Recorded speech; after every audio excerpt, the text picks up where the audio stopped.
Hi, I'm Max Kaiser, and this is the Kaiser Report. Looking ahead to 2011, one has to ask oneself, will America suck as bad in 2011 as America sucked in 2010? I'm looking at this Bradley Manning story, presumed source for the WikiLeaks Cablegate, just because this guy embarrassed Hillary Clinton and proved that she was an incompetent bureaucrat. The U.S. is torturing him. That's right, they're torturing a U.S. citizen. It's come to that. Let's get more on how badly America sucks. Let's bring in Stacey Herbert. Hello, hello. Max, I have some really good headlines, okay, in the preparation for the new year. I want you to start paying attention to these sort of headlines for what we're going to see for 2011. Why the United States of America is broke. Tell me, oh great one. Well, it turns out that one of the major reasons why the U.S. is broke is, you'll be shocked to hear this, military spending. $700 billion in 2009 was spent on the military. Now, for some reason with America, you then have to include the proviso, the $700 billion was just the on-balance spending costs. You have to actually double it if you want to count the real costs of the military, including the wars, the two wars ongoing. Well, there's also Yemen and Sudan and Pakistan. All of those wars are not included on their balance sheet for some reason, nor is the cost of actually providing medical care for the injured soldiers. So war is the #1 reason. Well, why would they include everything on the balance sheet? You know, the war profiteering industry mimics Wall Street. They are generated by fees, not by freedom, but by feedom. America is a great global imperial feedom. They go into countries, blow it up for the fees that they pay the military contractors and the hardware providers and the software providers to go commit genocide in various countries for a fee. Of course, keeping it off the balance sheet means that a lot of the underlying corporations who are involved in this pogrom get to pay themselves huge stock option bonuses because the liabilities never hit their balance sheet. Again, another lesson learned from the warmongers on Wall Street. The next headline, Max, is America a plutocracy? So this is Francis Fukuyama, and he's asking if America is a plutocracy, and basically he says yes. We mean by plutocracy not just rule by the rich, but rule by and for the rich. We mean, in other words, a state of affairs in which the rich influence government in such a way as to protect and expand their own wealth and influence, often at the expense of others. Well, he doesn't go far enough. It's beyond a plutocracy, it's a kleptocracy. In a plutocracy, it would mean $1, 1 vote. If you had $1 million, you have the equivalent of 1 million votes. If you have $1 billion or many billions of dollars like the Koch brothers do, you can vote billions of times, change the law so that the government now supports your environmental Holocaust movement with your underlying oil and gas industries and everything else that those guys are involved with. Plus, you can pay the media to broadcast propaganda in America on Fox News saying there's no such thing as man-made climate change or global warming. So that's one thing you can do with a plutocracy. But it's beyond a plutocracy, Stacey Herbert. It's a kleptocracy. So it means that if anyone's earning $1 in America, that means that $10 are being stolen from them from the kleptocracy, and those people who earned $1 now have an additional $10 in debt. That's the difference between a kleptocracy and a plutocracy. Yes, and he actually points out that part of the reason is taxation. He says, quote, the most dysfunctional societies in the developing world are those whose elites succeed either in legally exempting themselves from taxation or in taking advantage of lax enforcement to evade them, thereby shifting the burden of public expenditure onto the rest of society. But as we've been talking about, Max, on the Kaiser Report, it's not just public expenditure like highways and hospitals that the poor, or rather the bottom 99.9% are forced to pay. But also we're paying that 0.1%. We're paying for their crime wave. As we've seen through the last 2-3 years of this financial crisis, we've been paying for their crime wave out of our taxation, which they're, of course, refusing to pay. Well, often you hear from the conservatives or from the Coke bots like Mike Savage or Rush Limbaugh or that knucklehead on Fox News, what's his name, who's always shouting all the time, unlike me, who's more of interested in good decorum, Bill O'Reilly. They say, oh, the rich pay most of the taxes, which is it's completely false because, of course, they're only talking about reported taxes. As we know, most of the S&P 1000 last year did not report taxes, did not record taxes because most of the income they get is go through offshore entities where they don't really declare any taxes. In the UK, of course, there's a huge pushback against companies like Arcadia, run by Philip Green, and Vodafone. Finally, the youth in the UK figured out that, hey, they're not the ones who should be absorbing all this cost. They're pushing back and getting Arcadia and Philip Green and Vodafone to actually pay the taxes owed instead of just going through these offshore tax havens. Let's move on, Max, though, to the next headline, because we have the global kleptocracy is not possible without a very integral player in this whole scheme is the IMF. And I want to talk about this because it's a big story, and it's a big story going forward, because one of the themes we've been talking about is we said last year at this time, we warned about the emergence of a global currency war. And no currency is more crucial to that than gold. So IMF says completes 403.3 tons gold sales program. So remember, earlier in the year, the IMF announced that they were going to sell 403 tons of gold, or they allege anyway. They say they have this 403 tons of gold. But the IMF officially, apparently, concluded these sales. We don't know who they sold the remainder to, but they have now said that they sold all gold sales were at market prices, including direct sales to official holders, the IMF said in a statement. Well, remember, Stacey, that the IMF is engaged in a hostile takeover of Ireland and Greece. They're pledging the collateral of Ireland and Greece up as the collateral needed to borrow money to take these countries over, because the IMF is essentially bankrupt. And selling their gold just makes them more bankrupt. But they use the funny money that they get by selling the gold as part of their hostile raid of countries in Western Europe now to feed this new corporate headquarters in Washington that the IMF is redecorating to make it look oh so plush and wonderful while they go around the world and ransack and pillage these economies. But remember, the IMF is technically bankrupt. It's backed by U.S. banks who are insolvent. So the fact that they've gotten away with taking over countries like Ireland by pledging the assets of Ireland as collateral to take over Ireland is remarkable, but it is in keeping with this global plague of banking terrorists. The other thing about plutocracy, as we were talking about earlier, is that, you know, you often see poodles and dogs and cats inheriting great deals, great fortunes. Tony of Arabia earns $43 million as advisor to Kuwait while getting paid by Morgan Stanley and the UN. So, well, this is a headline where they actually say Morgan Stanley, but in fact, Tony Blair has been working for JP Morgan as a senior advisor. And this is from the Daily Mail, and they're saying that Kuwaiti sources have told them that the former prime minister was paid $42.5 million this year for advising the government of Kuwait. Last year, he made $640,000 as the UN peace envoy to the Middle East, paid primarily by British taxpayers, and he was paid $3.2 million by JP Morgan. No blood for oil, Tony of Arabia. If you do the math here, $43 million, remember he was responsible in large part for committing genocide in Iraq. He murdered 1 million innocent civilians in Iraq. That's about 2 cents per life of Iraqi. So the Iraqi life to Tony Blair is worth about 2 cents apiece. He cashed in on that, made $43 million. Good boy, Tony Blair. And of course, you won't pay any of that in taxes to any government. You'll just keep it sheltered offshore somewhere to pay for your smack bill. And so finally, Max, we're moving on to, we've mentioned Greece and Ireland, and we've mentioned them many times in the last year.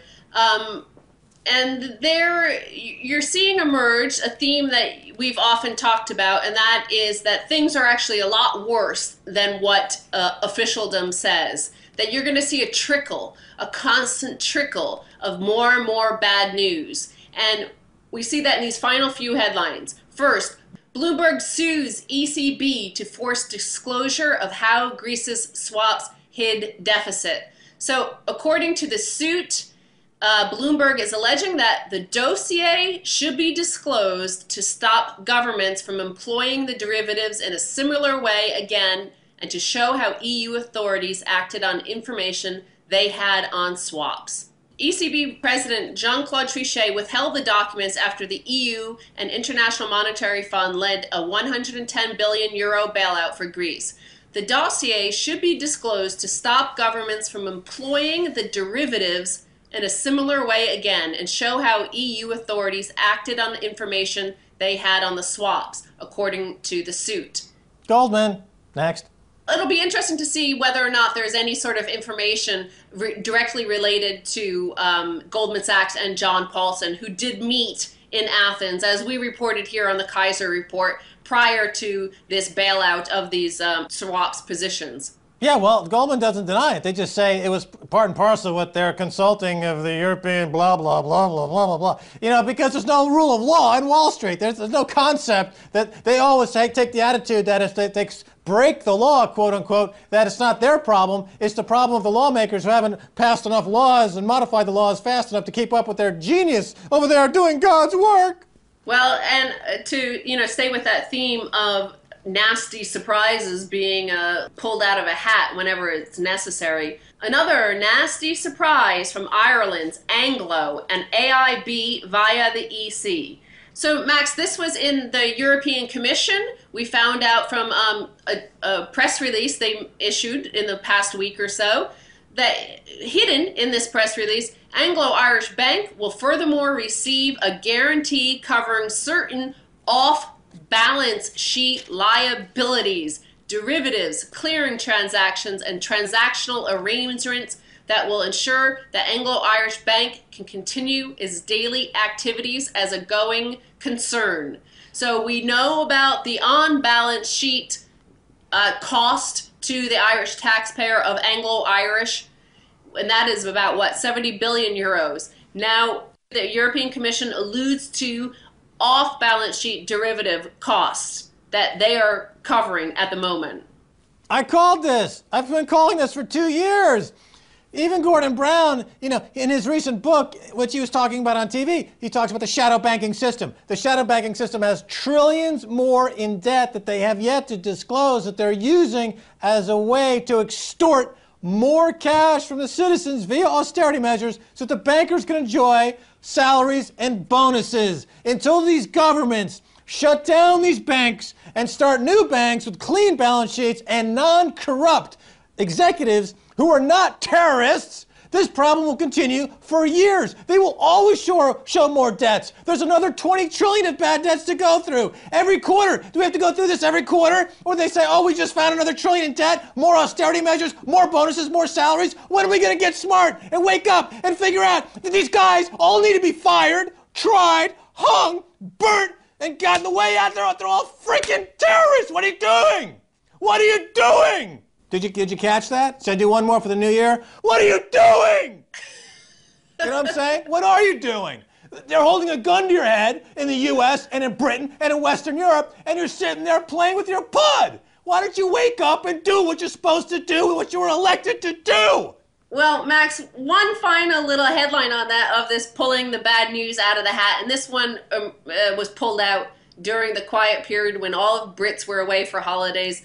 Not that they really needed to know this, but UK recovery weaker than thought, official data shows. The UK's recovery over the first 9 months of 2010 was not as strong as first thought, the Office for National Statistics has revealed. Yeah, and Vince Cable can't dance either. All right, Stacey Herbert, thanks so much for being on the Kaiser Report. Thank you, Max. When I come back, I'll be talking with Ellen Brown and her ideas about reforming the banking system for real. Don't go away.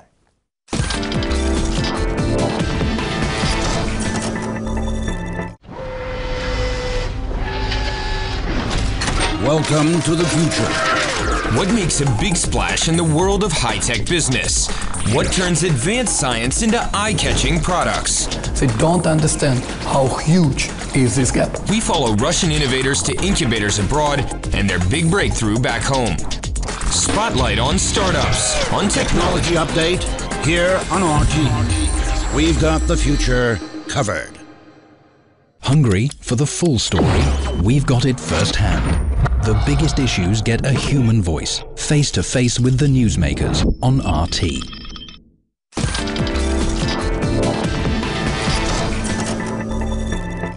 Hi, welcome back to the Kaiser Report. Time now to speak with Ellen Brown. She's the author of Web of Debt. She's got a new piece out, Austerity Fails in Euroland. Time for some deficit easing. Welcome to the Kaiser Report, Ellen Brown. Thanks, Max. Tell us about this deficit easing. Well, what prompted me to write this piece was that Ireland's bonds were just downgraded by Moody's by 5 notches to the B category, and this was after they accepted the IMF EU bailout. Unlike Greece, which was supposedly a profligate spender and responsible for its own dire straits, Ireland was the poster child for austerity, for doing everything the bankers asked them to do. They slashed services, raised taxes, generally squeezed the people to bail out the banks.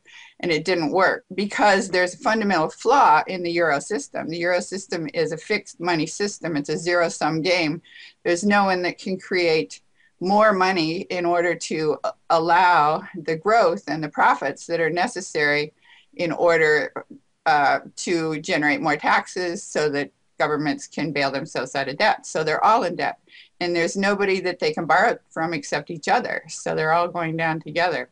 So now your solution going forward would be, I guess, first of all, for Ireland and these other countries to simply default on the debt now because they're never going to pay this debt and they're never going to create enough phony Ponzi scheme money to alleviate the austerity measures. So it's just default, right? That certainly worked for Iceland, which is now back showing positive growth. But I did suggest a couple of other solutions as well. One would be something on the order of quantitative easing, which would have to be undertaken by the European Central Bank, which is the only entity in the euro system which is allowed to actually generate more money. So the solution I was suggesting was called deficit easing. But another solution, which I like a lot, would be to mimic the Bank of North Dakota. In the U.S., of course, the U.S. states are in the same position as the Euroland countries, which is that they cannot print their own money. But what they can do is own a bank. Only one state actually does this. That's North Dakota. It's also the only state that is showing a major surplus, while virtually all the other states are in deficit, and many of them are in desperately bad straits, like California, which is my own state. So North Dakota has its own bank, and therefore they have their own credit machine. So you don't actually have to print money. You can generate credit with a bank.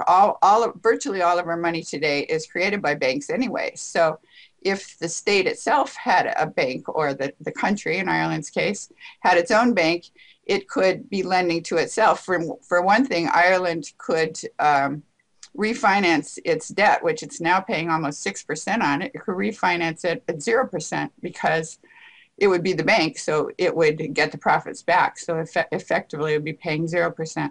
Right. So you're talking about a bailout with currency that's not interest-bearing currency.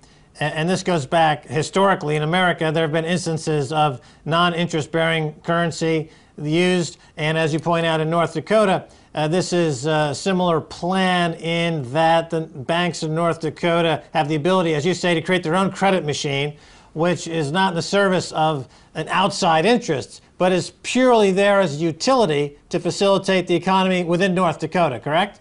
And that's the secret to, if you're generating your own credit, you don't want to be issuing money to pay off a foreign debt. That's where countries have gotten into trouble and gone into hyperinflation, like Zimbabwe or like Germany in the 1930s, or I'm sorry, the 1920s. But if you just create credit for your internal purposes, in other words, for your own infrastructure, so you create the credit to pay the workers, pay the materials, to build the thing, to generate the profits, which will then pay back the loan, that is a sustainable system. That's an internal currency that is required in order to have growth in the system. Okay, so in the example of Ireland, and I would assume Greece, the government can simply create a new bank called the New Bank of Ireland, start floating money that's non-interest-bearing money to liquefy the economy. And at the same time, I would imagine that they would want to prosecute the bankers that in fact bankrupted their country, and they are free to do so because they're no longer being held hostage by the interest-wielding banking thieves who are basically holding the entire economy hostage. The reason we call them too big to fail is there's no alternative. But if we set up an alternative, if we set up an alternative banking system, we could let them fail and just move over into this more efficient, sound, sustainable system. All right, so let's just talk about what the damage that the Fed's quantitative easing program will do. They're doing it in the U.S., they're doing it in the UK, they're doing it around the world. The ECB is rumored to be exploring its quantitative easing. So just to review what's happening here, the bank is taking an economy that is loaded with debt that can't be paid back, and they are encumbering these economies with more debt. So does that make any sense, Ellen Brown? Well, I would say yes and no. That's what's happening in Ireland. They're being encumbered with more debt, and they have no way of getting out of it. The IMF is encumbering them with more debt. What the U.S. is doing, what the Federal Reserve is doing with quantitative easing, is putting some more currency out there. What you have to understand is that all of our money is generated as debt. And when private debt collapses, public debt must expand in order to maintain a constant money supply. And that is one of the mandates of the Federal Reserve. But we can't increase our debt anymore. Our debt has increased by 50% in the last 4 years. And the total paid in interest has stayed the same. And the reason is that interest rates were pushed to ridiculously low levels. And that's what's caused the carry trade and many bad things. But if you could finance your debt interest-free by going through your own central bank, which is what quantitative easing is, or what QE2 is. QE1, I agree, was a bad idea. I mean, it only served the banks. But QE2 actually helps us because it allows us to fund our deficit, which is a budget that the Congress has already set. I mean, they're going to issue those bonds, whether the Federal Reserve buys them or somebody else buys them. But if the Federal Reserve buys them, then the interest is rebated to the government, and it's effectively funding our debt interest-free. And I would say Ireland could do the same thing if they set up their own central bank. I mean, if they had a publicly owned bank that would pursue this alternative. Let's talk about inflation for a second. Obviously, when you're creating money, there's an inflation risk. You're writing in your story in Huffington Post, to avoid inflating prices when the economy reaches full employment, the money could be taxed back to the government or returned as user fees for a public service. So talk a little, so in other words, to avoid inflation, you're saying that there is a way to manage the money supply, and the metric that you're using is full employment. So full employment is the desired goal of increasing the money supply, and that's the barometer you use whether to determine if in fact it's time to take some of that money out of the system again by taxing it? Well, that wasn't quite the point of what I was saying. There are models. For instance, in Argentina, when the currency collapsed in 2001, the government for several years just printed pesos and used the money to fund infrastructure and get the economy going again. And that was not inflationary. It did not drive prices up as long as there was still some unemployment. The reason is the money goes to the workers. It goes to companies which hire more workers, which build more goods, and so you have supply and demand going up together, and so prices don't rise. When prices did start to rise was when they hit full employment. So at that point where you hit full employment, then you need to bring the money back out of the system, and you can do that with taxes, or you can do it with user fees. For example, let's say one of your projects with all this money, this quantitative easing, would be to build high-speed trains across the country. You could charge fees for those, for the trains, and then the fees would go back to the government, and that would help to pay back the loan that was used to build the trains. Now, your model, Ellen Brown, is very centered on employment and jobs and wages, and you're looking at the central banking system in terms of a way to, let's say, provide more egalitarianism in the system, and to avoid, it would appear, the excesses of when you have just a few bankers controlling the money supply and then draining off most of it for their own ends and claiming that there's a trickle-down effect that will trickle down to the wage earner at some point. But you're taking the opposite approach. You're saying central banking works, but if you focus on the wage and the worker, you can create more of a balanced system, and you can always tweak the flow of cash, but your emphasis is on the worker and is on the wage. So the argument to that would be that you are somehow squeezing out entrepreneurialism. Is that a valid argument? Well, maintaining full employment is actually one of the mandates of the Federal Reserve. It was put in there in 1978.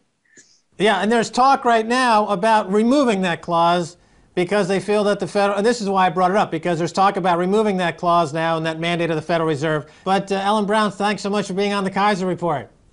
Thank you, Max. All right, that's going to do it for this edition of the Kaiser Report with me, Max Kaiser, and Stacey Herbert. I want to thank my guest, Ellen Brown, author of Web of Debt. If you want to send me an email, please do so at kaiserreport@rttv.ru. Until next time, this is Max Kaiser saying bye, y'all.